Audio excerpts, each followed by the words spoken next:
Bangalore, the city that never slows down. But when you need quick, reliable electrical services, who do you call?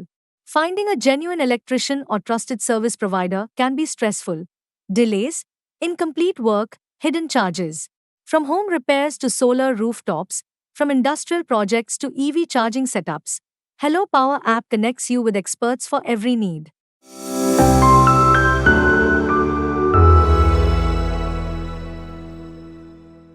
Nagesh ಅವರೇ, world election ಕಮಿಷನ್ನಿಂದ 6 ದೇಶಗಳಿಂದ delegates ಬರ್ತಾರೆ, ಬಿಹಾರ ಚುನಾವಣೆಯನ್ನು ನೋಡ್ತಾರೆ and ಆಮೇಲೆ ಒಂದು certification ಕೊಡ್ತಾರೆ. ಬಹಳ ಪ್ರಾಮಾಣಿಕವಾಗಿ ಪಾರದರ್ಶಕವಾಗಿ ನಡೆದಿರುವಂಥ ಚುನಾವಣೆ ಅನ್ನುವಂಥ ಸರ್ಟಿಫಿಕೇಶನ್ ಕೂಡ ಕೊಡ್ತಾರೆ. ಇದು ಯಾಕೆ ಆಯಿತು? ಇದರ ಮೇಲೂ ಸಂಶಯವನ್ನು ವಿಪಕ್ಷಗಳು ಈಗೇನು ಸೋಲಿನ ಲೆಕ್ಕಾಚಾರದಲ್ಲಿರುವಂಥವ್ರು ಹೇಳ್ತಾ ಇದ್ದಾರಲ್ಲ. ಅಲ್ಲ ನೋಡಿ, ಈಗ ಪಾರದರ್ಶಕವಾಗಿದೆ ಅನ್ನುವಂಥದ್ದು ಕೊಡುವಂಥದ್ದು ಖಂಡಿತವಾಗೂ ಅದು ಯಾವ ಬೇಕು ಕೊಡ್ತಾರೆ ಅನ್ನುವಂಥದ್ದು ನಾವು ಕೊಡೋಣ.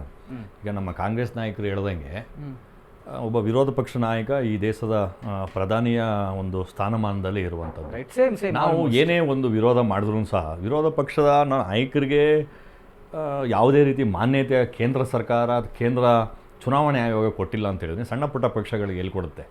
ಬಟ್ ಅವರು ಮೊದಲನೆಯ ದಿವಸದಲ್ಲಿ ಕರ್ನಾಟಕದಲ್ಲಿ ಏನು ಅಲಿಗೇಷನ್ ಮಾಡಿದ್ರಲ್ಲ, ವೋಟ್ ಚೋರಿಯ ಒಂದು ಇದನ್ನು ಮಾದೇವಪುರದಲ್ಲ ಇನ್ನೊಂದು ಮತ್ತೊಂದು ಅದು ಆಗಿದೋ ಬಿಟ್ಟಿದೋ ಬಿಡ್ರಿ. ಈಗ ವೋಟ್ ಚೋರಿ ಆಗಿರುವಂಥದ್ದು ಅದು ನಾವು ಯಾರು ಅದು ನಂಬಕ್ಕೂ ಆಗಲ್ಲ. ಇನ್ನೊಂದು ಅದು ಆಗಿದೋ ಬಿಟ್ಟಿದೆ ಕೂಡ ಅವರು ವೋಟ್ ಚೋರಿ ಆಗಿರೋರು ಕಾಂಗ್ರೆಸ್ಗೆ ಹಾಕಿದಾರೋ, BJPಗೆ ಹಾಕಿದ್ರು, JDSಗೆ ಹಾಕಿದಾರೋ ಅಂತ ಯಾರಿಗೂ ಗೊತ್ತಿಲ್ಲ.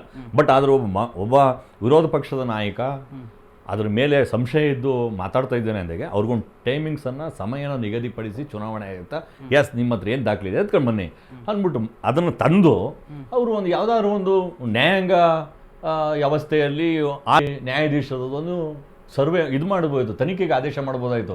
ಅದೇನು ದೊಡ್ಡ ವಿಚಾರನೂ ಅಲ್ಲ. ನೀವು ಆಯ್ತಪ್ಪ ಕೊಟ್ರಿ, ಇವಾಗ ನಾವು ಯಾರೇ ಇಲ್ಲಿ ಕೊಟ್ಟರು ಎಸ್ ತನಿಖೆ ಮಾಡ್ರಿ ಅನ್ನುವಂಥದ್ದು ಆದ್ರೂ ಬೇಡವಾ? ಅದೂ ಇಲ್ಲ. ಅಲ್ಲಲ್ಲ ಸರ್, ಕ್ಲಾರಿಫಿಕೇಶನ್ ಕೊಡೋದೇ ಬೇಡ ಸರ್. ಚುನಾವಣೆ ಕ್ಲಾರಿಫಿಕೇಶನ್ ಕೊಡೋದೇ ಬೇಡ. ರಾಹುಲ್ ಗಾಂಧಿ ಅವ್ರು ಹೇಳಿದಾರೆ ಅಂದ ಕೂಡಲೇ ಒಂದು ಆಯೋಗ ರಚನೆ ಮಾಡಿ, ಇಲ್ಲಿ ಸಿದ್ದರಾಮಯ್ಯ ಮಾತೆತ್ತರು ಆಯೋಗ ರಚನೆ ಮಾತಂದ್ರೆ SIT ಮಾತಾದ್ರೆ SIT ಮಾಡಿದ್ರೆ ಅದೇ ಮಾದರಿಲಿ ಒಂದು SIT ಮಾಡಿ ಒಂದು ಆದೇಶ ಮಾಡ್ಬೋದಾಯಿತು. ಮಾಡ್ತಿದ್ರೋ ಬಿಡ್ತಿದ್ರೋ ಸೆಕೆಂಡ್ರಿ. ಬಟ್ ಅದು ಮಾಡದೇ ಇರೋದಕ್ಕೂ ಏನಿದೆ ಇಲ್ಲ. ಮತ್ತು ಎರಡನೇದು ನಮ್ಮ ಆಮ್ ಆದ್ಮಿ ಪಾರ್ಟಿಯವರು ಹೇಳಿದ್ರಲ್ಲ, ನಮ್ಮ ಧಾರಣೆ ಏನಿದೆ ಇವೆಲ್ಲ ಏನಾಗಿದೆ ಅಂತ ಹೇಳಿದ್ರೆ ಸರ್, ನೀವು ಯಾವುದೇ ಸ್ಕೀಮನ್ನು ಮಾಡಿ ಯಾವುದು ಅಭಿವೃದ್ಧಿ ತೋರಿಸಿ. ಈಗ ಬಿಹಾರದಲ್ಲಿ ಒಳ್ಳೆಯ ಅಭಿವೃದ್ಧಿ ಯಾವ್ದು ತೋರಿಸಿ. ಬಿಹಾರದಲ್ಲಿ ಅಭಿವೃದ್ಧಿ ಆಗ್ತಾ ಇರೋದು ಕಾರಣ ಇವತ್ತು ಅಲ್ಲಿ ವಲಸೆ ಬಂದು ಇಲ್ಲಿ ಕೆಲಸಕ್ಕೆ ಬರ್ತಾ ಇದ್ದಾರೆ. ಪ್ರತಿಯೊಬ್ಬರು ನೋಡಿ, ನೀವು ಎಜುಕೇಟೆಡ್ ಇಂದ ಅನ್ಎಜುಕೇಟೆಡ್ವರೆಗೂ ಬರ್ತಾ ಇದ್ದಾರೆ. ಯಾವ್ರಿ ನಾವು ಅದಕ್ಕೆ ಸ್ವಾಗತ ಮಾಡೋಣ, ಇಲ್ಲ ಅಂತ ನಾನು ಹೇಳ್ತಾರೆ. ಹೊಟ್ಟೆಪಾಡಿಗಾಗಿ ನಾವು ಹೋಗ್ಬೇಕಾಗಿದೆ, ಅವರು ಬರಬೇಕಾಗಿದೆ. ಇನ್ನೊಂದು ಈ ಆಯಾಮದಲ್ಲೂ ನೋಡೋದಾದ್ರೆ ಬೇರೊಂದು ರಾಜ್ಯಕ್ಕೆ ಬಂದು ಜೀವನ ಕಟ್ಕೊಳ್ಳೋದು ಬುದ್ಧಿವಂತಿಕೆ ಇಲ್ಲದೆ ಸಾಧ್ಯ ಇದೆಯಾ? ಖಂಡಿತ ಇಲ್ಲ ಅಂತ ಹೇಳ್ತಾ ಇಲ್ಲ ನಾವು. ಅಲ್ಲಿ ಸರ್ ಅಲ್ಲಿ ನೋಡ್ಕೊಳ್ಬೇಕು, ಅಭಿವೃದ್ಧಿ ಭಾರತದಲ್ಲಿ ಅವಕಾಶಗಳಿದ್ದಿದ್ರೆ ಖಂಡಿತ ಇಲ್ಲಿ ಬಂದ್ರು ಬಹಳಷ್ಟು ಕಷ್ಟ ಇದೆಯಲ್ವಾ ಅಂತ ಖಂಡಿತ ಸರ್. ಎಲ್ಲೋದ್ರು ನೋಡಿ, ದುಡಿಯೋನಿಗೆ ಎಣವರವನಿಗೆ ಹಿಂದಾದ್ರೇನು ಮುಂದಾದ್ರೂ ಎಲ್ಲಾದ್ರೇನಂತೆ, ದುಡಿಯೋನಿಗೆ ಎಲ್ಲಾದ್ರೇನು, ರೈತ ಎಲ್ಲಾದ್ರೂ ದುಡಿತಾನೆ.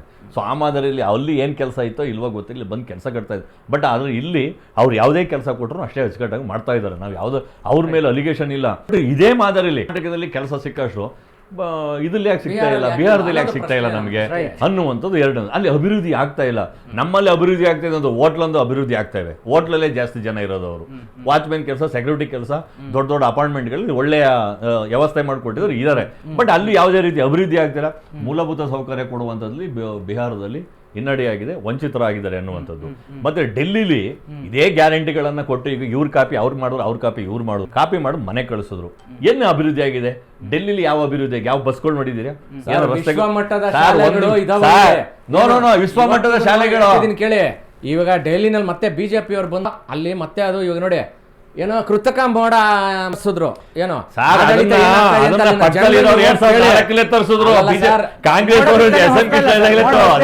ಅಂದ್ರೆ ಏನ್ ಗೊತ್ತಾ, ನಿಯಂತ್ರಣ ಮಾಡೋದ್ರಲ್ಲಿ ವಿಫಲರಾದ್ರು ಅಂತ ಇದು ಹೇಳ್ತಾ ಇರೋದು. ಮಾಡ್ಬೇಕು ಏನಂತ ಅಭಿವೃದ್ಧಿಯಲ್ಲಿ ಡೆಲ್ಲಿ ಶೂನ್ಯ ಆಗಿದೆ ಸರ್.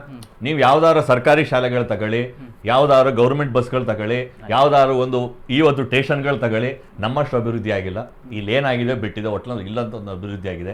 ಆ ಉದ್ದೇಶದಲ್ಲಿ ಮನೆ ಕಳಿಸಿದ್ದಾರೆ. ಮತ್ತೆ ಈಗ ಕಾಂಗ್ರೆಸ್ ಏನೆಲ್ಲ ಗ್ಯಾರಂಟಿ ಹೋಗಲ್ಲ. ಒಂದ್ ನಿಮಿಷ ಜಾಸ್ತಿ ಇದಾರಲ್ಲ ಹೇಳಿದ್ದು ಇಲ್ಲ ಪರವಾಗಿಲ್ಲ ಇರಿ, ಆಮೇಲೆ ಒಟ್ಟಿನಲ್ಲಿ ಮತದಾರರ ತೀರ್ಪೇ ಅಂತಿಮ. ಹೌದು ಸರ್, ಈಗ ನಂಬರ್ಸ್ ತಕೊಂಡ್ರೆ ನಿಮ್ಗೆ ನಾನು ಹೇಳ್ತಿದ್ದೀನಲ್ಲ RJD ಜಾಸ್ತಿ ಇದೆ ಓಟು, ರೈಟ್. ಸೀಟ್ಸ್ ತಕೊಂಡ್ರೆ RJD ಎಲ್ಲಿ ತುಂಬಾ ಕೆಳಗಿದ್ದಾರೆ. ಸೊ ಇದನ್ನ ಯಾವ ಲೆಕ್ಕದಲ್ಲಿ ತಕೊಂತೀರಾ ಅಂತ ನಾನು ಹೇಳ್ತಿರೋದು ಅಷ್ಟೇ.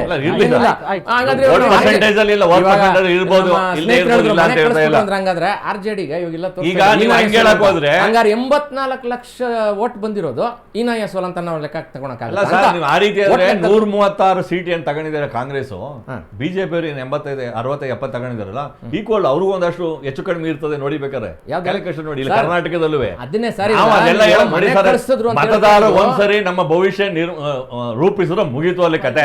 ನಾವೇನು ಮಾಡಕ ಇಷ್ಟು % ತಗೊಂಡಿದೀವಿ, ನೀವು ಯಾಕೆ ಬಂದ್ರಿ, ನಾವ್ ಯಾಕೆ ಬಂದ್ರಿ, IMA ನೀವ್ ಯಾಕೆ ಬಂದಿರಿ ಅಂತ ಹೇಳಿದ್ರೆ ಬಿಹಾರದಲ್ಲಿ IMA ಯಾಕೆ ನಿಂತಿದ್ದಾರೆ? ಪ್ರಜಾಪ್ರಭುತ್ವ ಯಾರು ಎಲ್ಲಿ ಬೇಕೋ ನಿಲ್ಬೋದ್ರಿ, ಅವನು ಪಕ್ಷ ಕಟ್ಟಿದ್ದಾನೆ ಮಾಡ್ತಾ ಇದ್ದಾನೆ, ಅವನು ಗೆಲ್ಬೇಕು ಅನ್ನೋ ಆಸೆ, ಅವನು ಸಹ ಅವ್ರ ಅಧಿಕಾರಿಗಳು ಬರ್ಬೇಕು ಅನ್ನೋದು ಆಸೆ ಇದೆ, ಅವ್ರು MLA ಬರ್ಬೇಕು, ಅವ್ರು ಯಾಕೆ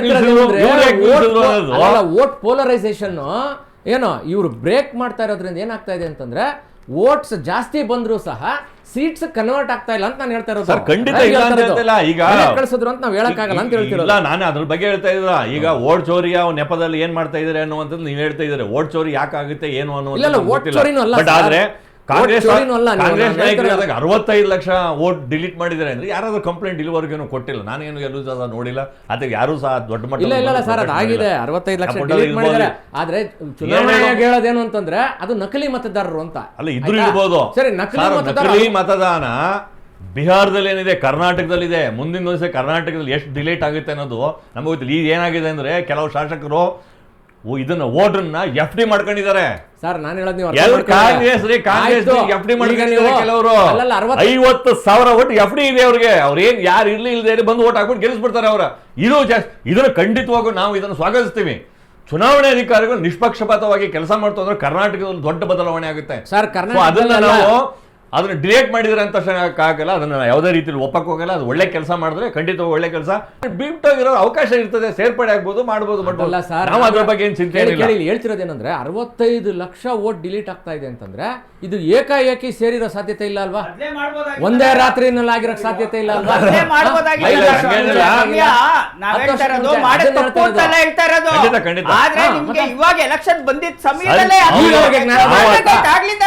ನಾನು ಅದನ್ನೇ ಬರ್ತಾ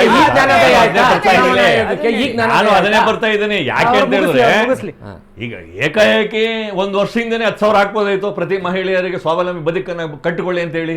ಈಗ ಚುನಾವಣೆ ಬಂದಿರುತ್ತೆ, ನೀವು ಸ್ವಾವಲಂಬಿ ಬದುಕು ಕಟ್ಟಕ್ಕಾಗತ್ತೆ ನೋಡಿ. ನಾವು ಯಾವತ್ತೂ ಅಷ್ಟೇ, ನಾವು ಮತದಾರರು ಮೊದಲು ನಾವು ತೆರಿಗೆ ಕಟ್ಟುವಂಥದ್ದು ಕೆಲಸ ಆದರೆ ಈ ದೇಶ ರಾಜ್ಯ ಅಭಿವೃದ್ಧಿ ಆಗುತ್ತೆ.